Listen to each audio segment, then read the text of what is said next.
Are we back yet? Danny has now... Thanks, Rob Handlery, for the update. Welcome to the tech update with Peter Brown, who apparently we were going to talk about Oculus Rift and stuff while I play this awesome Zelda game. Danny, you look so futuristic, bro. This is the future of video games! But apparently some news happened while we were on air. Peter literally just walked on set and was like, guys, I'm going to blow your mind in about 5 seconds. And I've been waiting to have my mind blown, Peter. This is already blowing my mind. I'm not sure if it can get blown anymore. Okay, it was pretty, I guess we expected Sony to announce a headset at one point. That was surprising to me. But what's more shocking is Facebook is buying Oculus. What? Really? What? Facebook just put in a bid. Yeah, Facebook is buying Oculus for $400 million in cash. Whoa! 1.6 billion in stock options. Okay. What? Of Facebook stock options paid to the Oculus team? Yeah, so roughly $2 billion transaction. In net assets? Holy oh man, John Carmack. Did that just happen? That just happened like 2 minutes ago. Why the hell is Facebook buying Oculus? I have no idea. John Carmack is about to buy around 12 new spaceships. You thought Farmville was crazy before? You thought stalking people was fun in 2D. Jeez, wow. I don't even know what to think about all this. That's weird. But okay, so yeah, that's gonna take me some time to figure out. Okay. But so the big updates from GDC last week were definitely VR related. Yes. Sony announced Project Morpheus, which is their virtual reality headset. It's got like a really space age, looking design going on. And it's used to play games like what Danny's playing right here. Which is Zelda going to be out on Project Morpheus? The Legend of Zelda? Do Sony have the rights to that? Because I'm pretty sure Oculus do.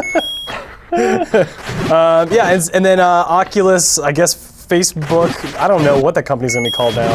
They unveiled their latest edition of the developer kit, DevKit 2, and that's got a 1080p screen, which they've had in the past, but the first for a developer kit.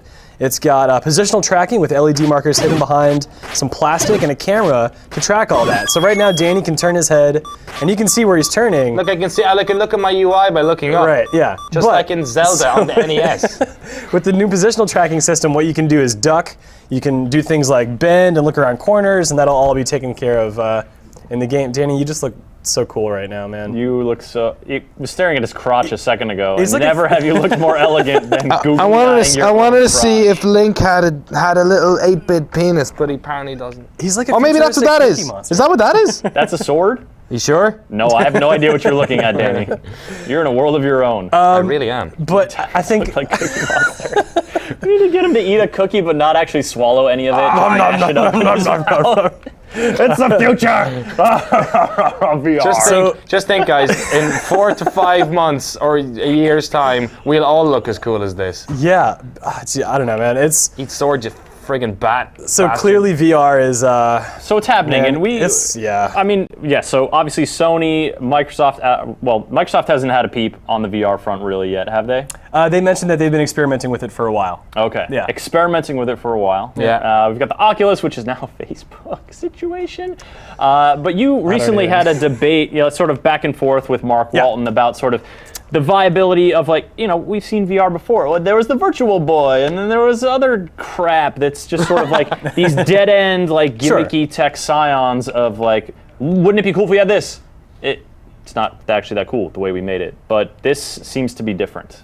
Yeah, there are a few key reasons why I believe VR is here to stay, and in the short term, it's going to be more successful than some of those devices were, like the Move. For example? For example, things like the Move and the Wiimote, those are sort of changing the way that you control a game, but you're still playing on a TV, and you're moving a little bit, but you're essentially playing the old games that you used to, just with different controls, right? For me, VR is totally different. It completely changes the way that you interact with your environment.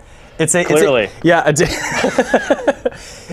much bigger shift in your gaming habits, but more importantly now too, compared to the '80s and the '90s when when VR was pretty rudimentary and basic and clunky. You had this big hardware, games ran at like 5 frames a second. Now we've got stuff. Did you say that? You didn't.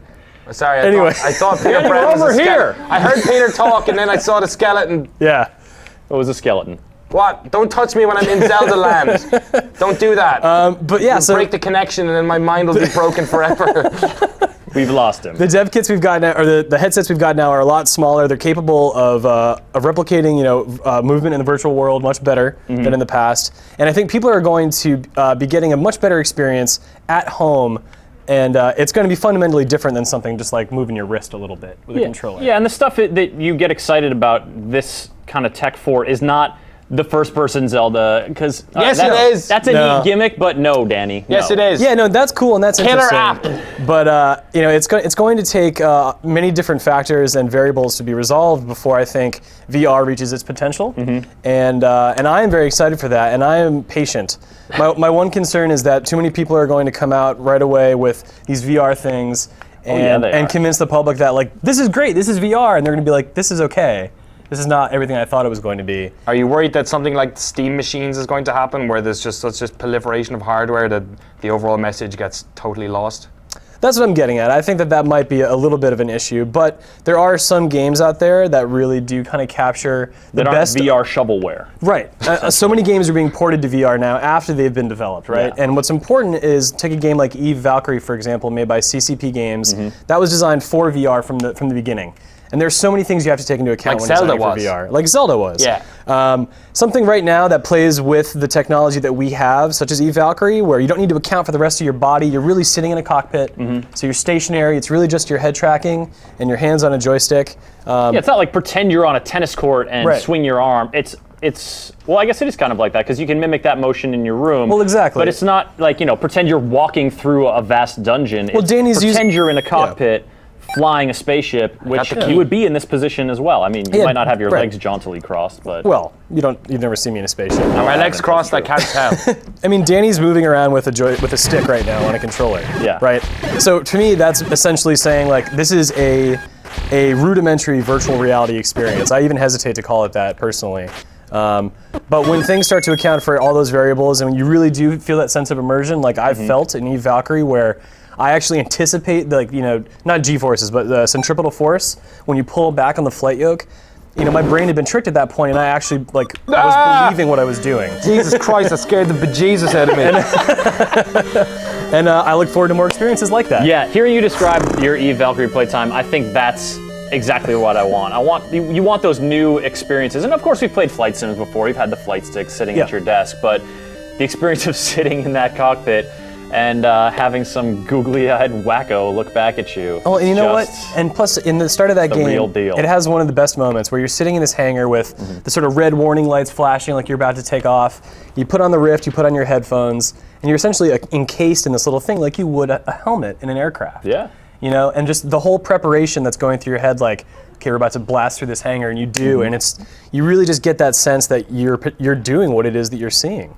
That's very cool. Yeah, I love it, and I can't wait for more stuff like that. Awesome. And so now, to reiterate the news that Peter said at the beginning of the segment, Facebook has purchased Oculus for like $2 billion, essentially. Basically, and who knows what the hell that means for the product pipeline, for its consumer reach, and for its development focus. I mean, I can't wait to talk to those guys. We're gonna have to meditate on that one for a while, get some interviews, and we'll definitely be back at you folks with some thoughts on that in the coming days. For upcoming coverage on the world of virtual reality, the future of video games, stay tuned at GameSpot.com. Peter Brown, thank you very much for coming on the show. Really appreciate it. We'll be back in